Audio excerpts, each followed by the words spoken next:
A gruesome story is unfolding at this Sacramento address, and that story tops News 10 tonight at 6. Detectives discovered a body buried at a downtown Sacramento home. Police fear they may find more.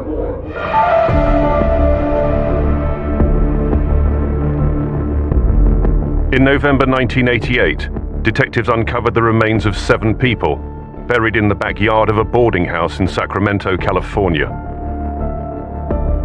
I'm sitting in this hole, and I'm hanging on to what looks like a human femur bone. The unlikely killer was the 59-year-old landlady of the property, and her face would become recognized as one of the most evil and unexpected serial killers of all time. Her whole personality was really her greatest weapon because it didn't arouse any suspicion whatsoever. She's already one step ahead of law enforcement, not only because she's managed to escape, but simply because of her physical appearance and her demeanor. But looks, it seems, can be deceiving. This is the story of Dorothea Puente.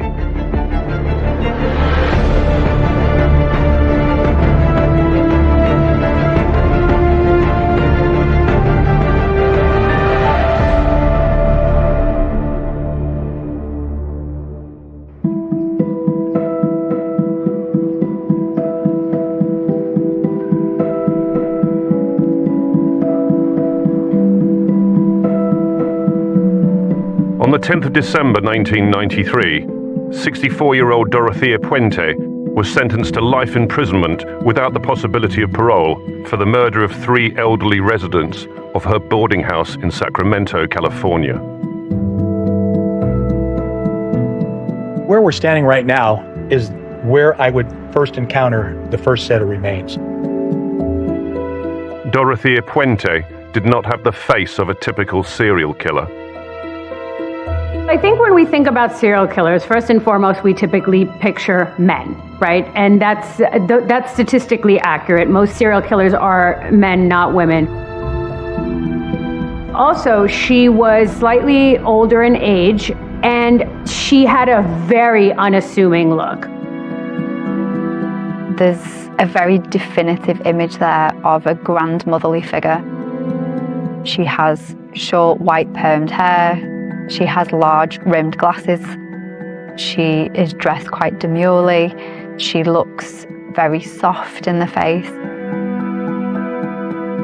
If we looked at that image not knowing anything about her, as a society generally we would automatically say, older lady, harmless, innocent, and that's exactly what Dorothea played on. Here was a 59-year-old woman at the time of her arrest who was known in the neighborhood for sharing vegetables from her garden with the neighbors, taking in low-income tenants, feeding stray cats, and yet she was capable of horrific crimes. She committed murder.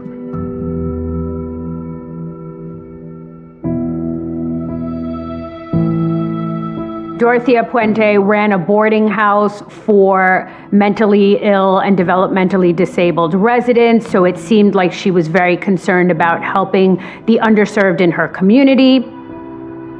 She rubbed shoulders with the upper echelon of society. She seemed to be philanthropic and altruistic, so she was extremely adept at hiding herself in society where nobody would ever question her motives.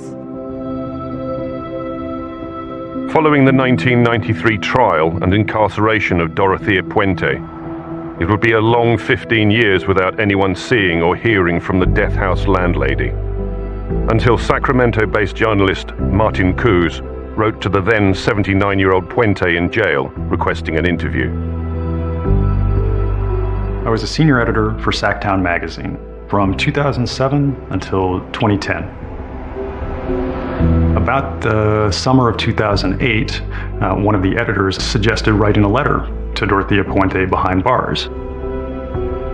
She had maintained more or less a public silence since her trial, which was in 1993. So I sent it off, never expecting to hear anything back from her. You sort of feel like you're addressing a letter to the heart of darkness.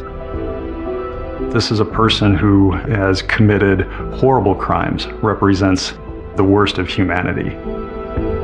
And at the same time, I think there is deep curiosity about why people commit such acts, what motivates them.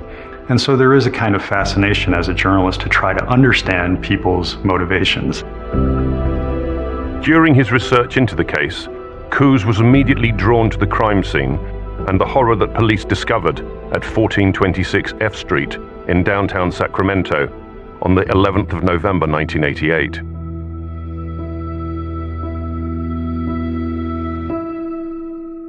This case initially began on November 7th, 1988. I received a report, and it was a missing persons report. What I started doing then was running a background check on the missing person, who was Bert Montoya, and trying to get a little bit of background on him, and also running a check on the caretaker who was in charge of this particular individual. And Bert was a disabled adult, and the caretaker, Dorothea Puente, was apparently in charge of him living here. Detective Cabrera discovered that Puente was on parole after serving 3 years in prison for fraud. His interest piqued. He decided to pay her a visit.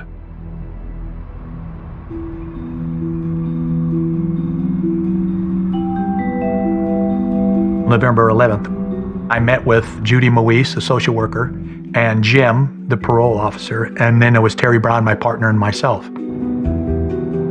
My intent was that I wanted to search the premises to see if Bert was here. Prior to leaving on that day, Judy Moise turned to me and said, "You guys better take some shovels." And I went, "Well, what for?" And she said, "Because I've driven by in the past and I've seen mounds of dirt out there. And it kind of looked like a burial ground." A one-time friend of Puente had raised suspicions about her to detectives in the past, but this was the first time the police would visit her property.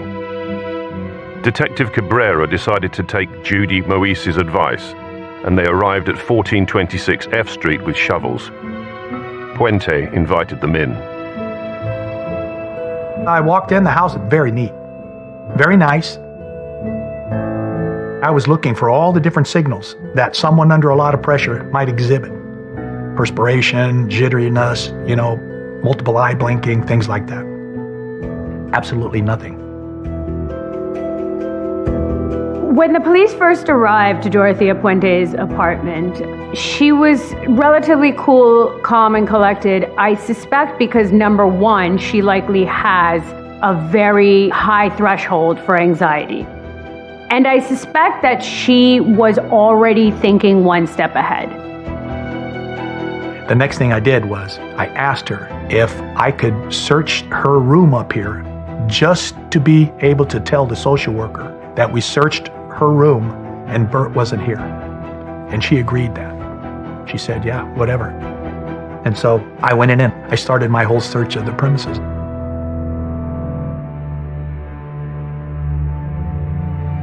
When Detective Cabrera's search of Puente's apartment was complete, he had found nothing untoward. Then I said, "I have one more question for you. Can I dig in your yard?" She says, "Yeah, sure. Go ahead." And she gave us permission to dig in her yard. 3 of us were digging, and in one of the holes is what we started finding something similar to cloth. And it just seemed out of place in the ground. There were so many pieces of it, it started to look like it was a shirt, or it could have been a dress of some sort or something like that. And so I piled it up, and the further down I would dig, I'd keep finding more pieces. And I was down to about 3 feet. And that's when I thought I struck a tree root. I took the shovel and I started banging on it, and I started trying to dislodge this root or sever it so I could continue to dig down. And I couldn't do it. It just wouldn't break. So I got down in the hole, and with both of my hands and bracing my feet, I just kept pulling on this, what I thought to be a root. And I pulled on it and pulled on it, and finally it dislodged itself.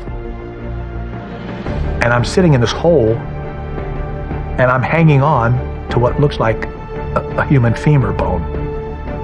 And at that time, get out of the hole, and I realized something's up. We've just come across human remains.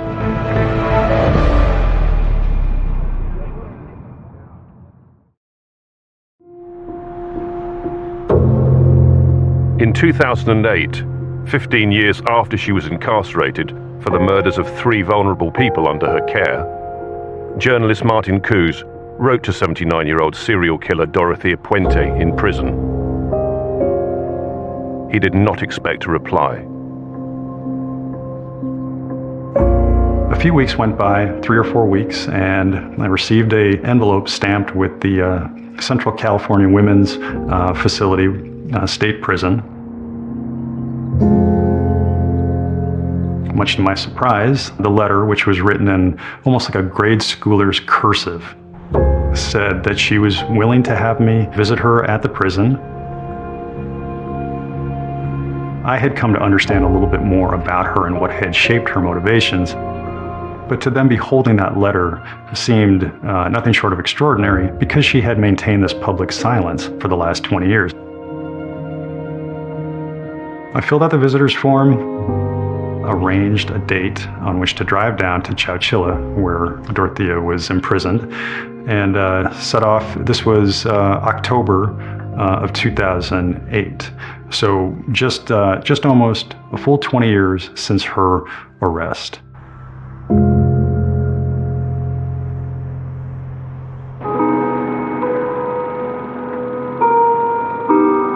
Dorothea Puente was born in 1929, and she had an extremely tumultuous childhood. There is a lot of evidence that she was emotionally abused, that she had no parental stability. At the age of 9, her mother lost custody of her, and Dorothea Puente ended up in an orphanage. As a way of coping with this, she started to kind of tell these fantastical stories. Children, engaging in fantasy and even telling some lies is not out of the ordinary.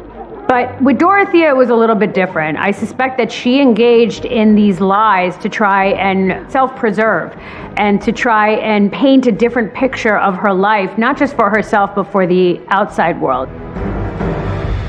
She was married by the time she was 16, before which she was already engaging in prostitution. Her survival instincts will have taken over in many of those situations as she got older as well. When we think of caretakers or people in the helping profession, in the medical field, we typically picture people who are high in empathy, care about others, want to contribute to society. So it's interesting to think that Dorothea Puente picked this line of work. However, I suspect that her motives were very different than the motives of a typical healthcare worker. She viewed sick people as potential victims. It was back in 1982 that carer and landlady Dorothea Puente first appeared on the criminal register.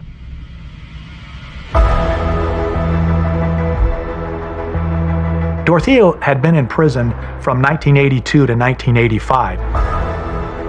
During that time, she had pled guilty to fraud. She was forging signature on the back of Social Security checks of her victims and then cashing them. Well, she pled guilty to that and also pled guilty to putting stupefying drugs in her victims' drinks. She pled and received a prison sentence in 1982. Well, in 1985, she was paroled. And when she paroled, she came back to Sacramento, and she came back to 1426 F Street. There were many missed opportunities throughout her criminal career where she should have been flagged much earlier than she really was. And in fact, she was actually categorized as a high-risk parole case. But she was clearly not closely monitored because part of her parole conditions were that she shouldn't be involved in anyone's care, and particularly shouldn't be involved with the elderly, and yet she was doing both by running an unregistered illegal boarding house. I think the reason she was able to convince law enforcement and society at large that she was a rehabilitated individual is because this is a woman who is extremely adept at pathologically lying. And so it's not a shock that she was able to convince the world that she'd learned her lesson, that she'd been rehabilitated, that she can be trusted again.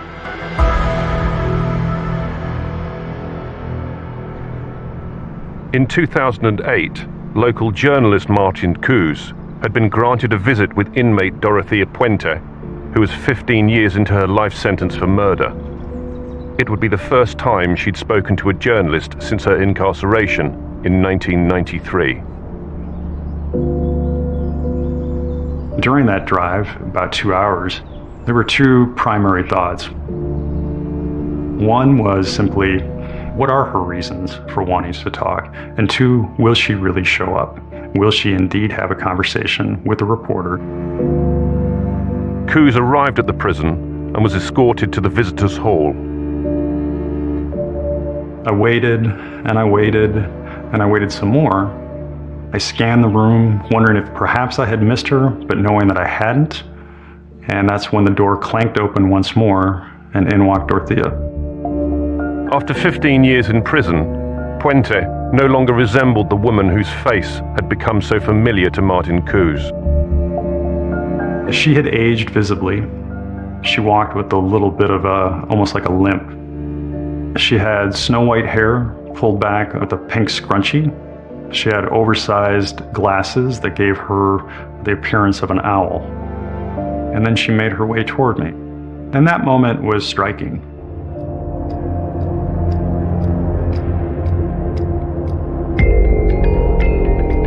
This was the first time I had ever interviewed a serial killer.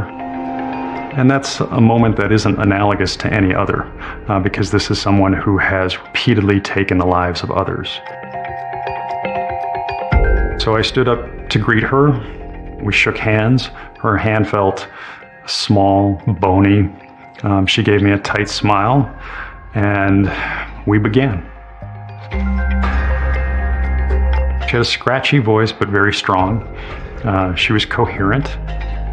She, at different times, was a bit cheerful, but much of the time, there was a sense of deep self-pity. She felt sorry for herself. I said very explicitly to her that we were coming up on the 20th anniversary of her arrest, and that I was interested in talking to her about the case and to see if she was interested in further explaining her perspective on what had happened. Before I got very far into that preamble, she interrupted me, and for the first time, she looked me square in the eye and said, "I'm not guilty."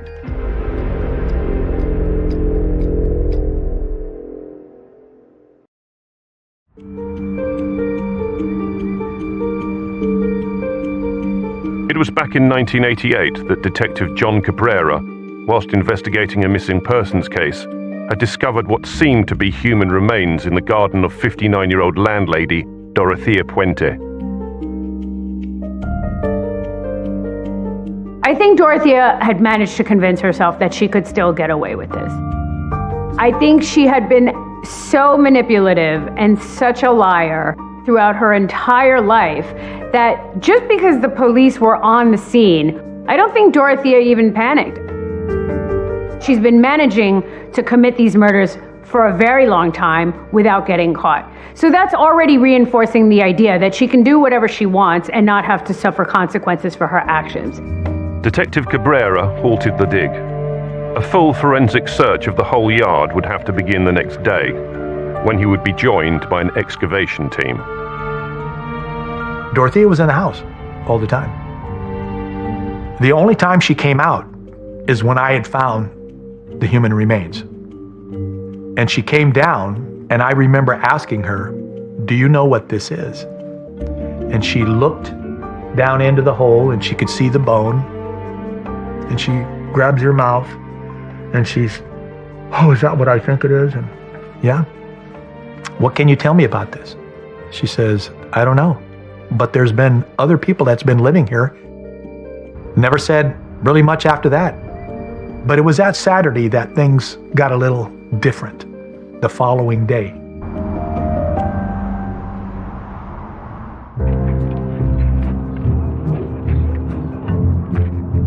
When I was digging here, I looked up at one point onto that balcony, and Dorothea was standing there looking right straight down at me. I can still see her there, holding onto the rails, just staring at me. And it was here that she stopped me and wanted to ask me a question. And she says, "Am I under arrest?" And I said, "Why do you ask?" And she said, "Well, all of this is making me nervous." And she goes, "I would like to get a cup of coffee. And I'd like to go over to where my nephew is, around the corner at the hotel." I said, "Get what you need and then I'll walk you over there."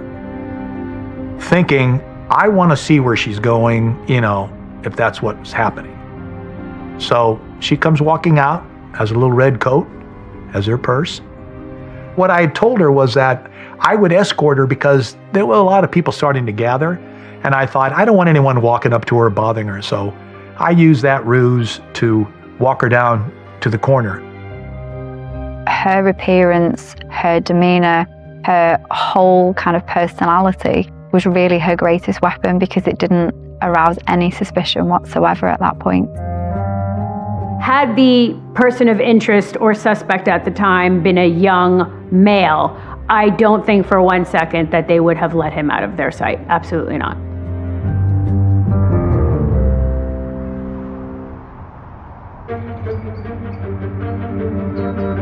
So I run back and I continue digging again. A short time later, I hit something. And I keep trying to bring it up, and I do. And in my shovel is a human leg. So immediately I stop, I yell to my commander, "We have another one." And he runs over, and the first thing he asks is, "Where's Dorothea?" Puente wasn't at the hotel having coffee. In fact, she was nowhere to be seen.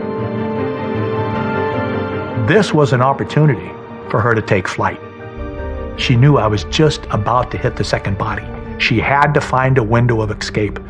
And this brief moment that she got me to stop digging and then be able to go get some coffee, she used it as her window of escape. And she fled.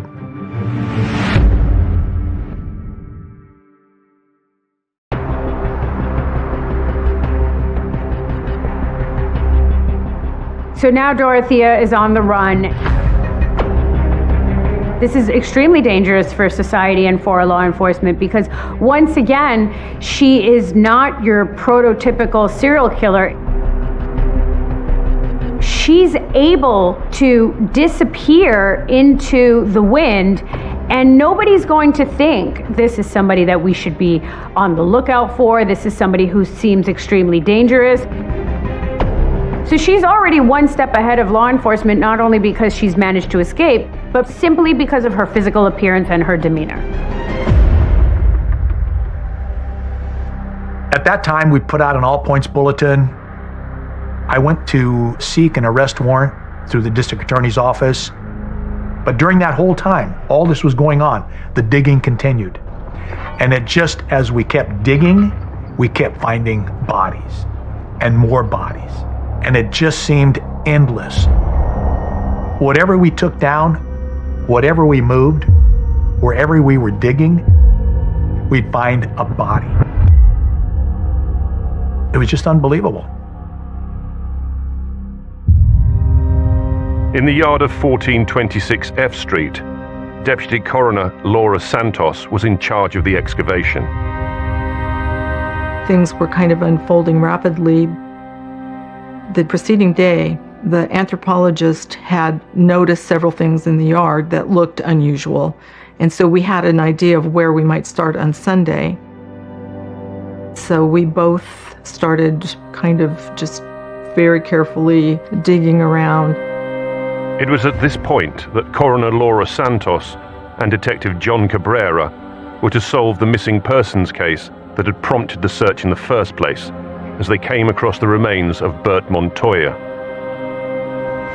Bert would be the third body that I found. He was buried under a concrete basin in the backyard, and he was down about 4 feet.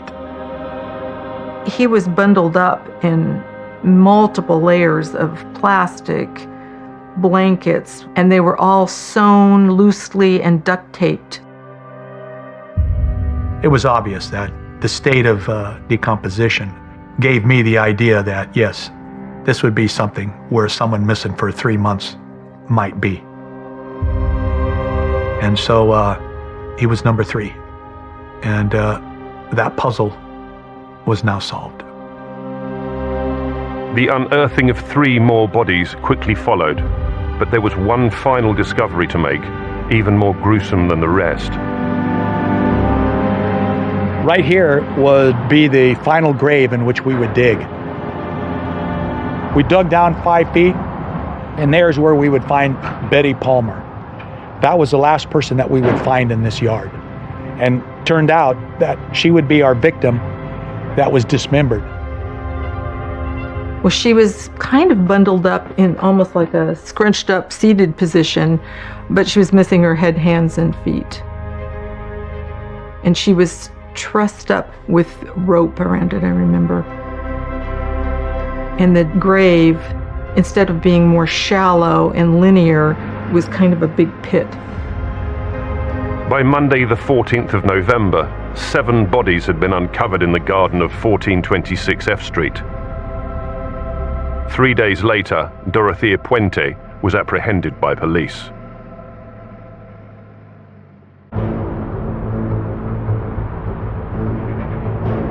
She fled on the 12th, and on the 16th, I just happened to be watching TV about 10 o'clock at night, and they had a special report popped up, and I see her being escorted by 2 LAPD officers, and I was just like, wow, she's in custody. I call my supervisor immediately, and I says, are you watching what I'm watching? Yeah, I said, we've got to get down to Los Angeles. On the run from police, Puente had made her way from Sacramento to Los Angeles. She started up a conversation with a man in a bar, and that was to prove her undoing. He goes home, and while he's watching TV, he sees her on TV as being wanted on the news. So he calls LAPD, gives the information. I was just having drinks with this person. And here's her address. They took the information, they went over to the motel, knocked on the door, she answered, they asked for her name, she gave a different name, and then the officer says, may I see some ID? And at that time, she just simply tells them, I'm the person you're looking for. My name is Dorothea Puente.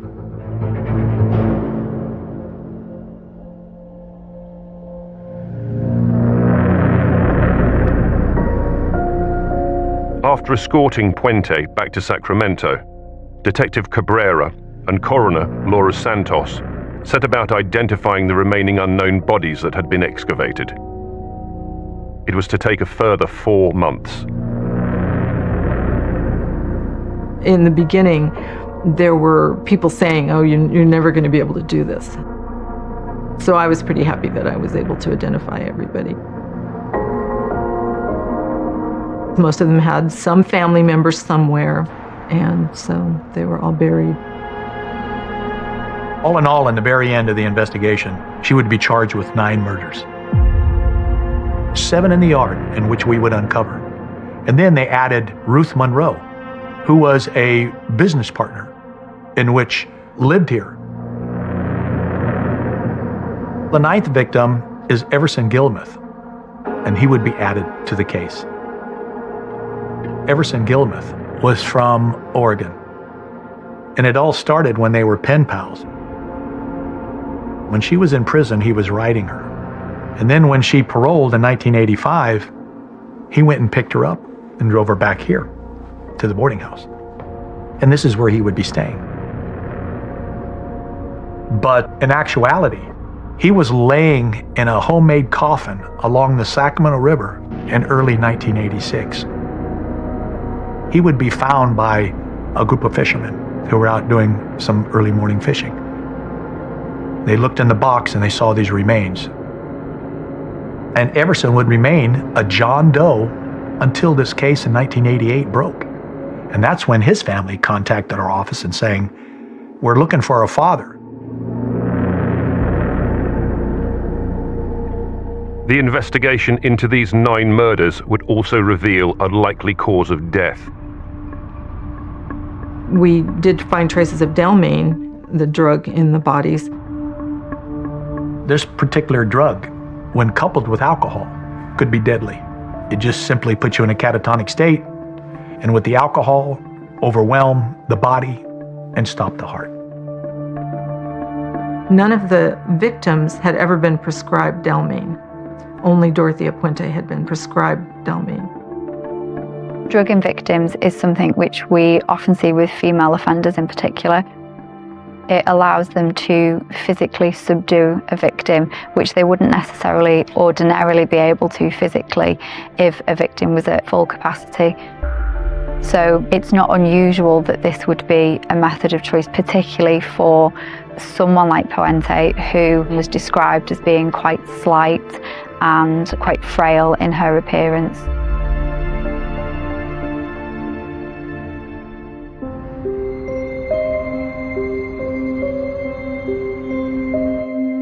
Where we are right now inside the house is where Dorothea would bring her victims after giving them the drug and alcohol combination.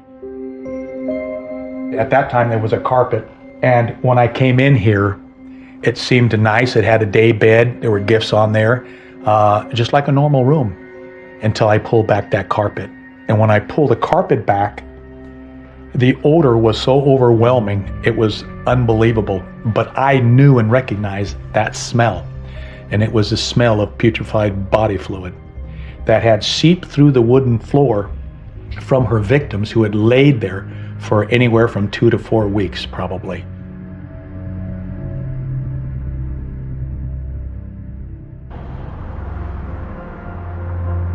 "20 years later, journalist Martin Coos was still looking for answers from Dorothea Puente, but his time was running out. Toward the end of that first conversation, I felt I had nothing to lose about asking her for the opportunity to visit again. And by then, there was enough of a rapport between the two of us that I felt that there was likely a good chance that she would agree to it, and she did. Coos visited Puente a total of 6 times over a span of several months. When I would ask her whether she had committed these crimes, she wouldn't answer the questions outright. What she would in effect do was to answer a question with another question. Why would I do that? Why would I take these people in and care for them and feed them and clothe them? Puente trying to control the conversation, I think, is very interesting and indicative of that idea that she's trying to maintain control over her own narrative. Protecting herself and her self-image was the ultimate end goal for her. And by doing so, she was able to turn herself into the victim, even just in her own eyes. During her interviews with Coos, Puente did her best to avoid discussing the victims of her crimes.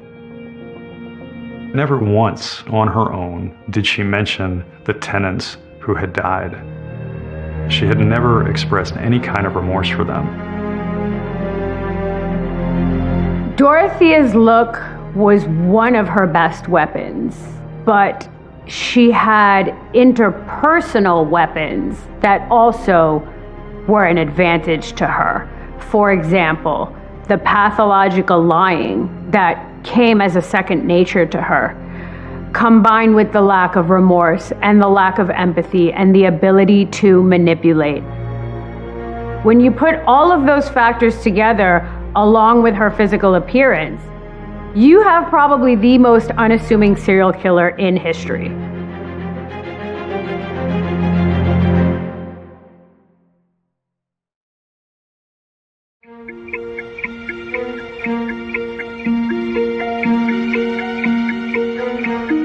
Dorothea Puente had been on remand for 4 years following her arrest.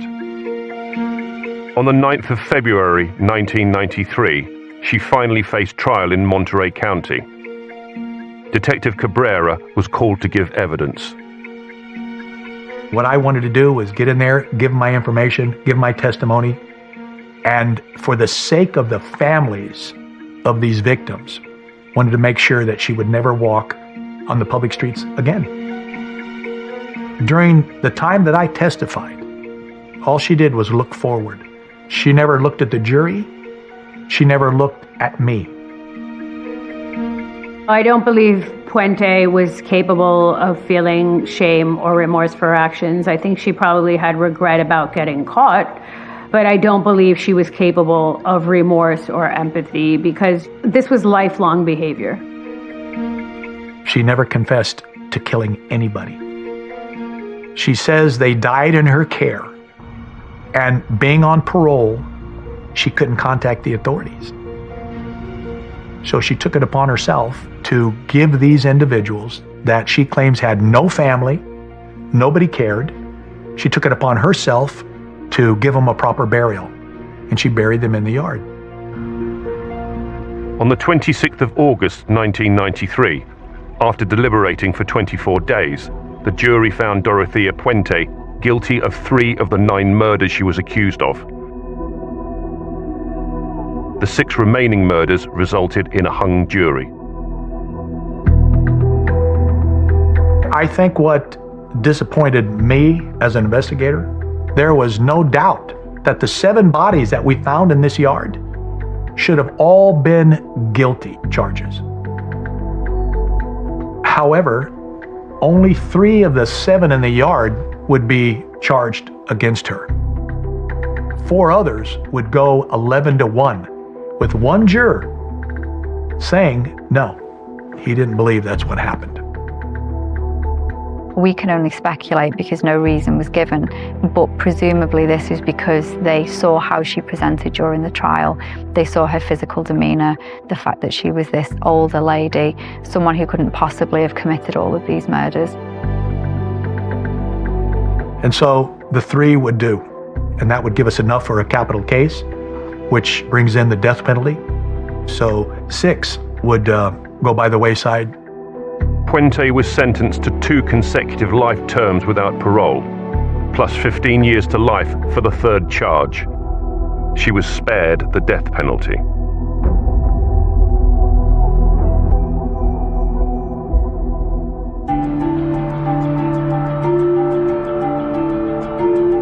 Journalist Martin Kuz's final visit with Puente would be in April of 2009.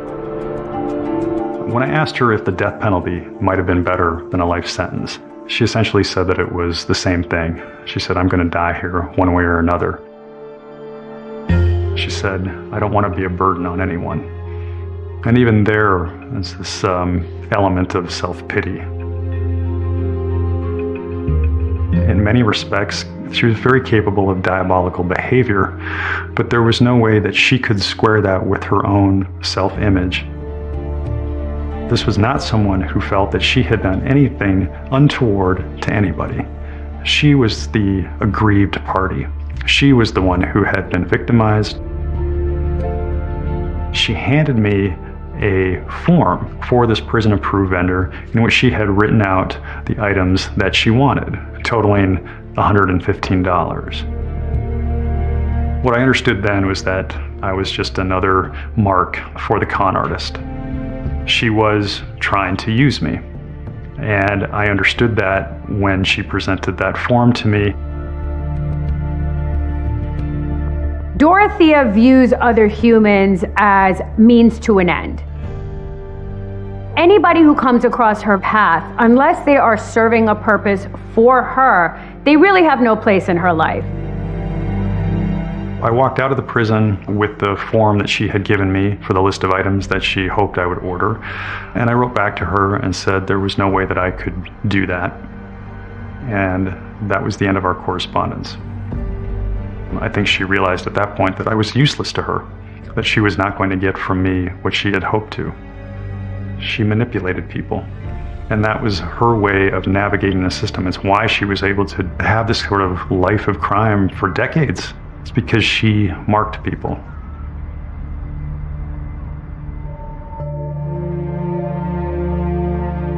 Dorothea Puente was the type of person that was incapable or absolutely unwilling to take accountability for her crimes. So even stared in the face with 5, 6, 7 bodies in her yard, law enforcement, a trial, news media, people calling her a serial killer, even with all of that happening, Dorothea Puente is still unable or unwilling to look at the gravity of what she has done in her life. In our final conversation, I asked her, how does it feel to be known as a murderer? And she looked me square in the eye and said, I don't give a what anyone else thinks. And that to me was as telling as any comment that she had made to me in the time that we had been talking. Martin Cous's article for Sacktown magazine was published in 2009. 2 years later, Dorothea Puente died of natural causes in the Central California Women's Prison in Chowchilla. She was 82 years old.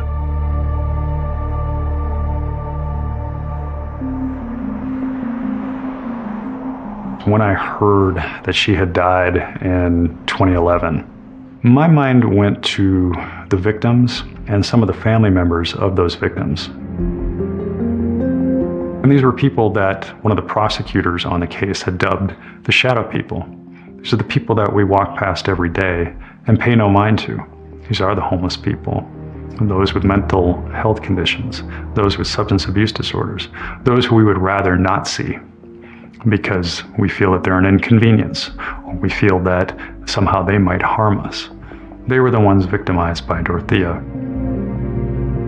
The thing that is kind of mind-blowing for me, and maybe it was more indicative of the sign of the times, was that nobody knew that this was going on, that people were disappearing.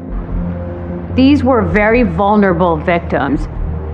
These were people who really needed society to help them, and the system really failed these people. She was a very evil woman. A woman that when she made her mind up what she was going to do, she did it. Without hesitation, without remorse. Evil comes in all shapes, forms, and sizes. Don't be fooled. What happens to her after she died is of no consequence to me. She will face the greatest judge of all, the Almighty. She will face someday her judgment on what she did.